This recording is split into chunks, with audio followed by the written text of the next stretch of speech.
Virtual Collegiate Academy. Today I have the honor of introducing Dr. Paul W Dyer. Dr. Dyer has devoted 40 years of learning and studying human development. Dr. Dyer holds 4 PhDs and 3 master's degrees and master certifications in neuroscience, neuroanatomy, stress management, psychology, applied psychology, neurolinguistics, and programming. Grandmaster of Martial Arts, several national and international martial arts Hall of Fame, professor of World Union of Scientific Association, International Peace Committee for Law, Justice, and Human Rights, World Traditional Medical Association, doctor with Canadian Health and Science, United Nations Peace Ambassador, United States Director for Global Peace University, International Associations of Top Professionals, and he was awarded Top Strategist of 2020. Scientific Research Advisor for Presidential Governor, Legislative Political Races, and he was in the military for 15 years. And Mr. Dr. Dyer, can you introduce yourself?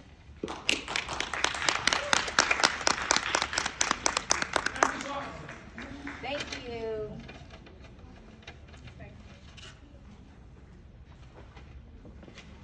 Give her a hand again, please. I am not going to use the mic because I believe in projecting what your intentions ought to be. I'm not going to use the mic because I believe in projection, what your intentions ought to be. What you guys need to understand and ought to understand, and there's a difference between need to and ought to, is that you're developing yourselves into being superheroes. I'll say it again, a superhero. And the reason why is because it takes people decades to realize there's a global world out there. And if you're into food, justice, and human rights, now you are developing into a superhero. This is beyond Marvel, beyond DC, and I'm a Batman fan. Being a superhero is to understand your connection to someone else. Understanding what you're going to do to something else. Understanding where you are going with an intentional process of what you're doing right now, even being here. Months later, you're going to be out there. Some of you are seniors. I could care less if you're a senior, junior, or freshman. If you're here, you have developed an intention of action. You have developed an intention of action. I'm not asking you to be good at anything. I'm not asking you to be great at anything. I'm not asking you whether you fail or pass. That's a governor statistical data. I cannot tell you whether you're going to be great or small. But I can tell you if you don't have intention, you won't be either. If you don't have intention, you will be either. When we talk about global economy, I was in the military for 15 years. Most of you guys have never known the wars I've been in. I was in special forces. I've been in more combats, in more zone drops, and more shot at than I ever cared to remember. Been in 75 combat drops. I'm here because of my intention. Doesn't matter what the job I've done and what I've created. I'm here because of my intention. My education was intentional. My ambassadorship with the UN was intentional. I've seen people die because of lack of what? Resources. One of those resources is what? Food. Why do you think it's the most product that controls a community and a person is around food? Because it develops your intentional and your brain science. If I can control the water, what else do I control? If I can control your water, what else can I control? What you grow and what you don't grow. I could care less if you have the seed. If you don't have the water, seed will not apply. When you're in school, is the school the seed or the water? It's the water. So who's the seed? So if you are not intaking the nutrients of the water that's given to you, you will not grow. The only way you're going to absorb the water that's given to you by who's ever above you is for you to have the intention of absorption.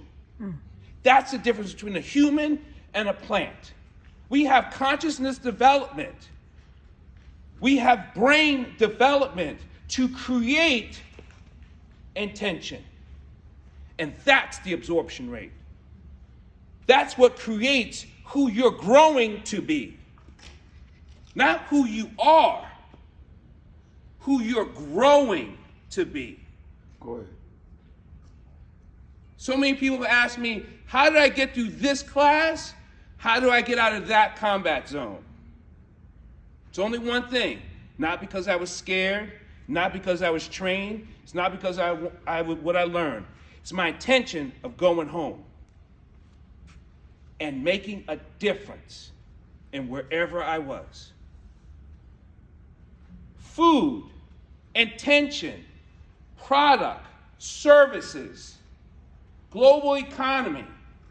This is all controlled by the few, but it can be dismantled by the many.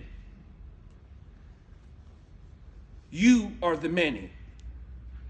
That's why I said you are superheroes. It only takes a few of you to make a difference. But with all of you here, you create greatness, connection. And I want everyone here to leave with my number. Reach out. So when you're out there the next few months, Dr. Paul, I don't know. Well, I'm going to ask you, what's your intention? And let's go from there. I'm not asking you what you do know, what you don't know. I just want to know your intention. Because after that, it's nothing but nutrients and water. You're the seed. You got to grow. Food is a commodity, yes? It's also a weapon. Food's a commodity, but it's also a weapon. You know that. You've read about it. You've learned about it. Most people learn about different economic structures, whether it be what? Who said it? Most people learn about economic structures that has something to do with money, the gross national product. But what they tend to not ever account for is the human element. And if you are the human element that can disrupt their process of control, then we win. We win. Our community wins. I grew up in a house where we didn't have much. I'm a Bronx kid originally. Nothing against you Brooklyn people. That's to your teacher over here. But there was times where we didn't have much, but we had family. But what we did have was intentional, the food we ate. There's a difference. Not just getting the food I can get, but the intention of the food we ate. That was important to us.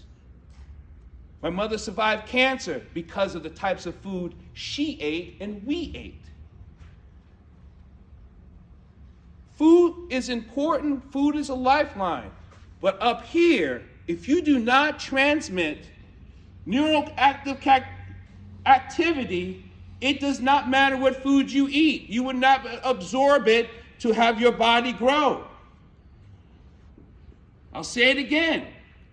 You can be eating good foods, but if you're not intentional with your neural connectivity to your body, you eating good food does not absorb into your body. When I'm working with athletes, it's not about what the food they are eating, and it's good food. But if they have not connected their mental neural connective to their body, the absorption is not there.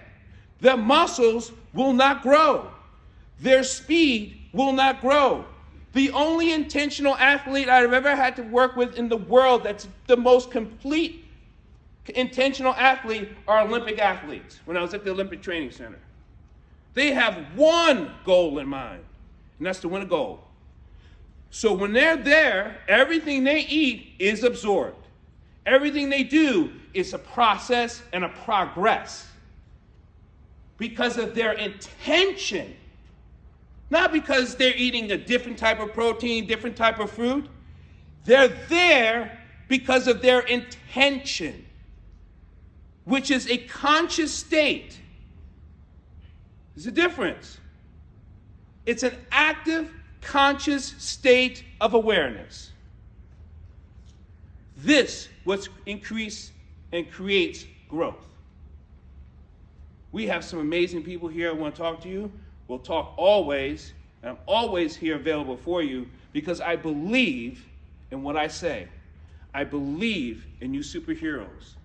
I believe that we can make a difference, but only if you join in and be intentional of your conscious state and not be so robotic.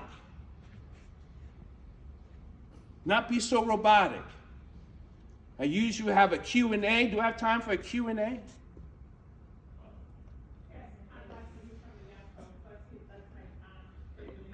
Okay, so we keep it moving? Okay. Okay, great. So I do have time for Q&A.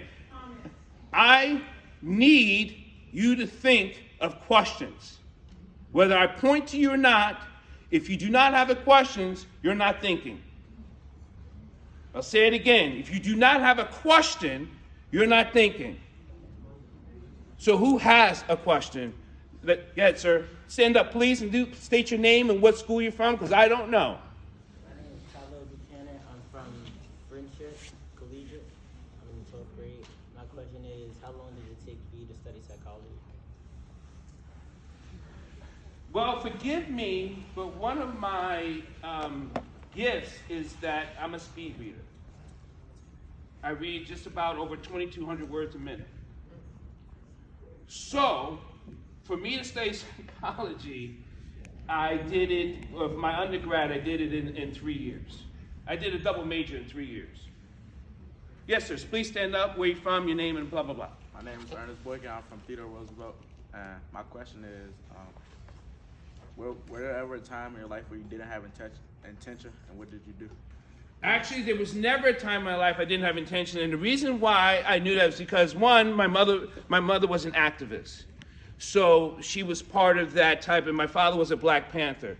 So we grew up in that type of framework, and that the beating of the drum was not about what's going on, it's about what you're going to do. It wasn't about how great I was going to do it, it was about what are you going to do? My famous mother's words are, what's next? My famous mother's words was, what's next? Not what I just did. Okay, what's next? Yes, ma'am. My name is Mrs. Cook, and I am one of the school social workers at Theodore Roosevelt High School. Yes, ma'am. So my question is, when you're all throughout your life and Yes. you're intentional, what do you do when those challenges, because they come, Yes. those obstacles, those things that distract you? What do you do to refocus and recenter yourself? So it's a great question. Thank you for asking. One of those things about refocusing is taking the time to understand of who you are, what you are, and where you are. Who, what, where. Ask the self question. We ask so many external questions to look for external answers, and all the time in the world, the answers lie within. The distractions lie within. The accomplishments lie within. The joy lies within. So if you don't ask yourself the who, what, and where I am at this time, this moment, then I'm lost. Because until you ask yourself that question, you can never be found. if that makes sense. Next. Yes, sir. Hello, my name is Andy. I'm from Roosevelt High School. I'm in 12th grade, and I want to know, like, what were your thoughts going to wars, like, in combat? What were your thoughts? The thoughts is, you know, the type of, I was not a common soldier, so our thoughts was always something is about what the mission's for, always about, it's not just about strategic and what we had to do, but the way I was brought up in thinking is, why are we doing this? So my thoughts were not just on statistics and the how, but what's the reason? Because sometimes my heart never connected with the reason, and I still had to get home. I've been in a lot of countries, probably been in a lot of the countries that most of you probably been to, heard about, have seen, or saw. A lot of times the reason why we were there did not connect with my internal self. So I still had to get home, right? Because if I'm not connected with my internal self, I become disconnected and distracted, and that will create death. I'll say it again. Once you become disconnected and distracted, that creates death. Doesn't matter if someone's going to put you in prison. Doesn't matter if someone's targeting you. If you're distracted, you're going to create your own personal death. So I have to get home to resolve that. And that's where it comes with who, what, and where I am. And I have to realize the answers within myself. Does that make sense? Thank you. Young ladies, come on. What do you got? Yes, ma'am. So you said that a lot of times you can eat good food, but Correct. if you're not connected with your neural activity, then you don't absorb the food. So what does it look like having your neural activity connected to so that you can absorb the good nutrients? So if you can imagine this, and it's a great question, because sometimes we're not always in that space. And here's the space. When you're around someone you completely love and enjoy, whether it be a grandmother, mother, friend, father's friend, house, the food is always what? Amazing, right? It's always like, why every time I go to mama's house, is the bomb, right? It's because you're connecting yourself to the environment. That environment has to start within. You have to create that love, nourishment within your internal self before you can give it to someone else. And you giving it to someone else can be in a show of friendship, love, mate, whoever, but it's also with food. What's your connection to food? Man, this sucks. Man, I can't believe I'm eating, pork and beans again. Man, geez, I wish I had something. That's a disconnect. We're not talking about how good the food tastes. What I would like, those two are disconnecting foods from you. Does that make sense? Mm-hmm. Excellent. Next question. Yes. How and why did you choose this career? Human life. I've seen death. I've seen death because of food, materials, money, crime, attitude, mixed up emotions. I choose life. I want to give life, so I teach life. So it's not a career, it's a passion. One more, and we're going to move on. One more, we're going to move on. Young man in the back. I told you I was going to call someone. You got to have a question, otherwise you're not thinking. Yes, please. Okay. My name is Zion, and I'm from Friendship Collegiate Academy. And my question was how you explained that school is the water that helps us grow. When leaving school and going back to your community, do you feel as though the community is also our water, even when it's horrible water? Yeah. Yeah, I know. Great question. Great question. That's why when people don't utilize the waterfall they're in, they're always, thirsty when they get out. Can you repeat the question? Yes. So you repeat. Get up.